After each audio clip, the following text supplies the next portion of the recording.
Hello everyone, welcome to MG Academy. The next topic in data structure is threaded binary tree, also called as TBT. So why we call this binary tree as threaded? Because in this binary tree we are going to create threads. Hence the name is threaded binary tree. Okay.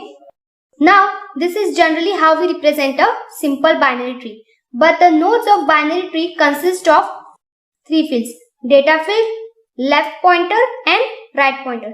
So these three fields are there in the binary tree. Though we are not writing it here, but they are there. So in threaded binary tree will not represent binary tree like this, but will represent it in its node form. And both these binary trees are equal. Okay. So you can see that there are three fields. Here is the data field and these two fields are the pointer fields. Hence these two fields will hold address. Isn't it? So these two fields will hold address. So the left pointer field will hold address of node B. The right pointer field will hold address of node C. Similarly, left pointer of node B will hold address of node D and right pointer of node B will hold address of node E. And similarly for the left and right pointers of node C. Okay. Now, if you will see that the left and right pointers of node D are null. I am writing this N for null. Okay. Similarly, left and right pointers of node E are null. Same for F and G. Isn't it? Now, when memory is allocated, so memory is allocated for a complete node. Though these fields are null, but memory is allocated to them. So this is nothing but wastage of memory. In TBT, we use these null pointers. These are nothing but null pointers. So in TBT, we use these null pointers. We will add address in these null pointers. So how we are going to give address to these null pointers? See, the left null pointers,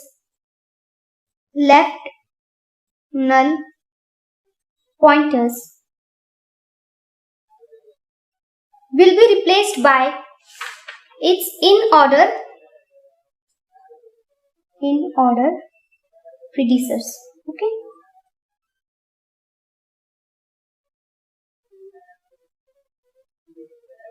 And the right null pointer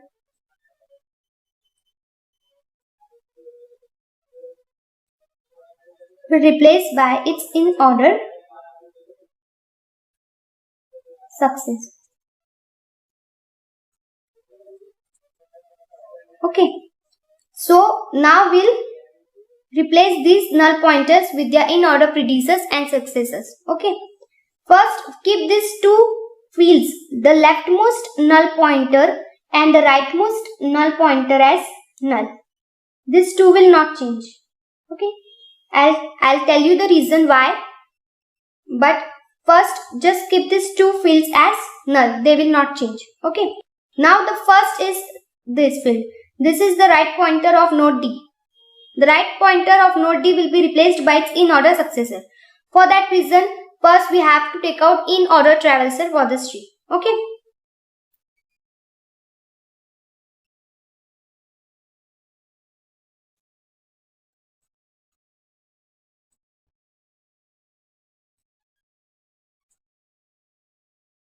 This is the in order traversal for this tree. If you have seen my previous lectures, then you can easily find out the in order traversal for any tree. Okay.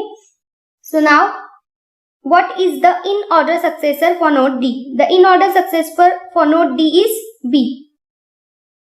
So now, this null field will not be null. This null field will hold address of node B like this.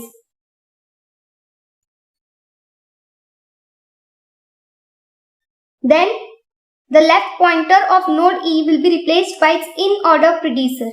So in order predecessor of node E is B. So now this field will be replaced. It will not be null and it will point to node B. Okay. Now this field, this is right pointer. Right pointer will be replaced by in order successor.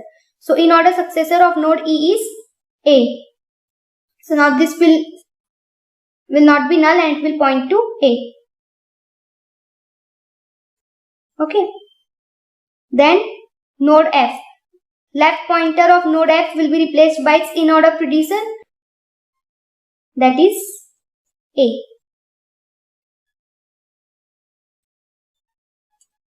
Okay. Then right pointer will be replaced by in-order successor. So in-order successor of F is C. Then node G. The left pointer of node G will be replaced by in-order predecessor. So in-order predecessor of G is C. Like this. Right. Now the right pointer of node G will be replaced by its in-order successor. And G doesn't have in-order successor. It is null. And because of this reason, this field of node G is null. Similarly, left pointer of node D doesn't have in-order predecessor. It is null. Hence, this field is also null. Okay. So, this is the original threaded binary tree. These dotted lines are nothing but threads. Okay. So, this is the original threaded binary tree. But there is a problem in this threaded binary tree. And what is that? See. Here, right pointer of node A is pointing to node C, which is child of A. Isn't it? Right? Here also right pointer of node C is pointing to G, which is child of node C. But here right pointer of node F is pointing to C, which is parent of node F. Isn't it? For node E, the right pointer is pointing to node A, which is an ancestor of node E. So there is a problem that when you encounter an address at right pointer, see, in memory these fields are nothing but addresses. So if you encounter an address at right pointer, how will you differentiate whether that address is of a child node or an ancestor? Isn't it? Because in memory these are nothing but addresses. So how will you differentiate that whether it is the address of child or ancestor? Here you can see the right pointer is holding address of a child node. But here you can see the right pointer is holding address of a parent node. And here it is an ancestor. So, for that reason, there is a technique in threaded binary tree. And what is that? So, for differentiating whether the right pointer holds the address of a child node or parent node, or whether a left pointer holds the address of a child node or parent node, we will make some changes in the node structure of a threaded binary tree. Initially, the node structure of threaded binary tree consists of three fields, isn't it? Data field, left pointer and right pointer. Left pointer field and right pointer field, isn't it? Now what will make the changes? We'll add two additional fields in this node structure. And these two additional fields are nothing but the flag fields. Okay. This is right flag and this is left flag. Okay. Now the value of flag can be either 0 or 1, isn't it? Now if the left pointer field is holding the address or is pointing to a child node, then the value of flag will be 1.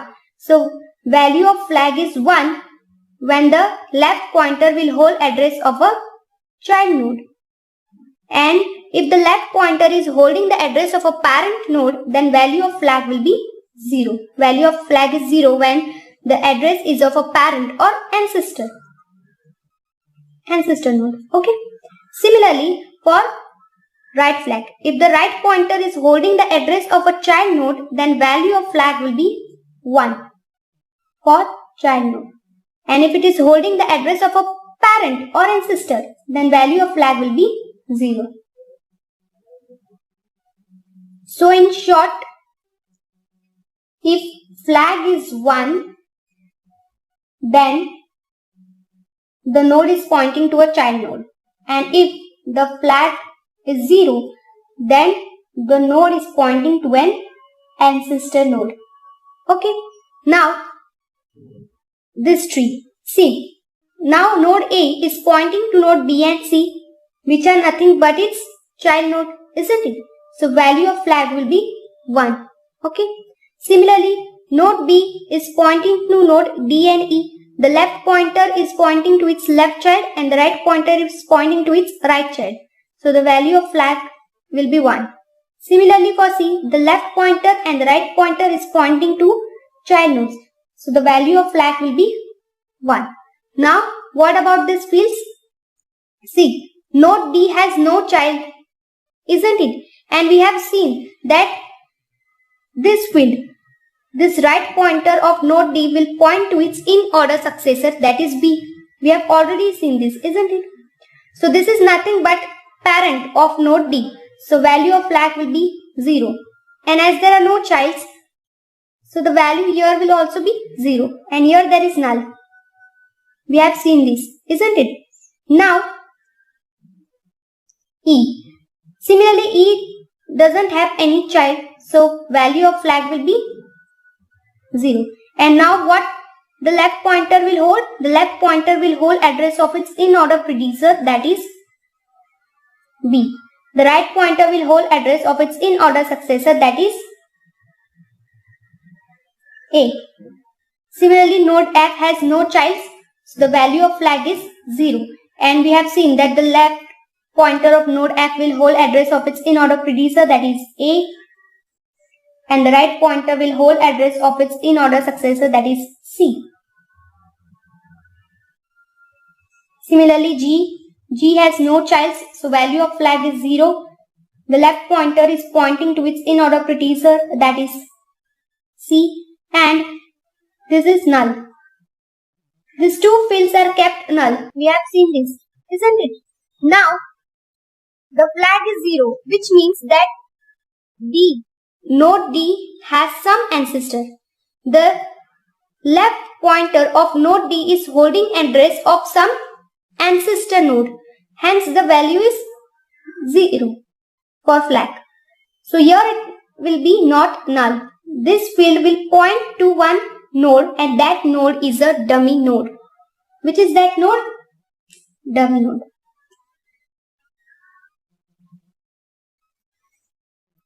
This is nothing but what? Dummy node. The data field of this dummy node will be null.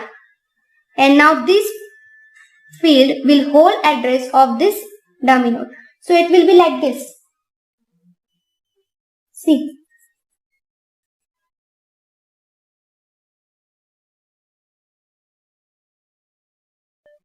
Okay. And now what about this?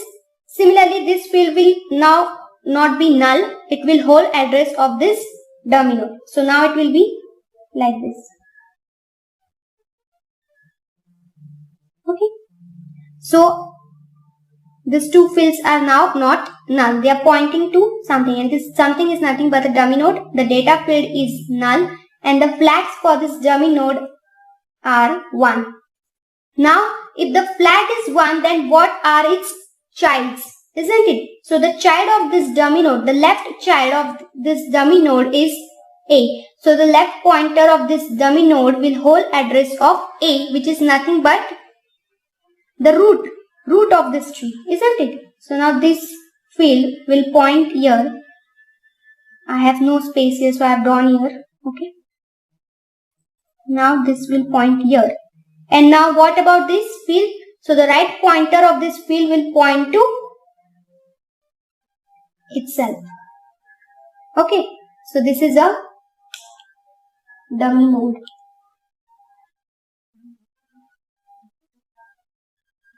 The data field of this dummy node is null. The left pointer of this dummy node will hold address of the root, that is A, and the right pointer will hold address of itself. Okay. So this dummy node is introduced for keeping the consistency of the flag. And in this way we have solved our problem of how to differentiate whether the left pointer field or right pointer field is holding the address of a child or ancestor node. Okay.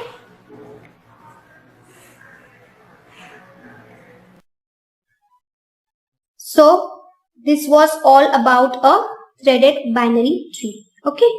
So that's it for today. Hope you understood my today's lecture, and if so, then give this video a big thumbs up, subscribe to my channel and share it with your friends.